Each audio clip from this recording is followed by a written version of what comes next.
झाला. लोक चर्चा करत होते पण बघा रे याच्याकडे भरपूर इस्टेट आहे, पण यांच्या वंशात दिवा लावणारा याच्यानंतर कोणी जन्माला आलेला नाही.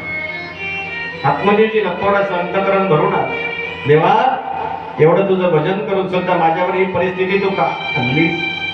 मनातल्या मनात स्वतःला कोसायला लागला, विचार करू लागला. आतापर्यंत नामचिंतन करणारा आत्मदेवजी आज पश्चाताप करायला लागला.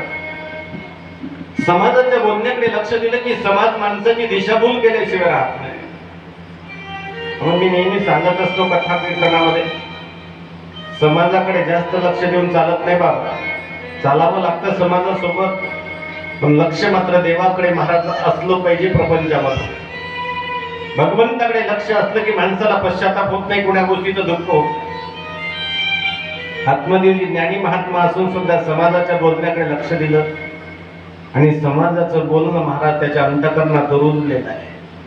मनातल्या मनात संकल्प केला, देवा तुझी भक्ती करून सुद्धा माझ्या जीवनात मूल नाही, संतती प्राप्त नाही, मला जगायचं नाही, मला हे शरीर ठेवायचं नाही.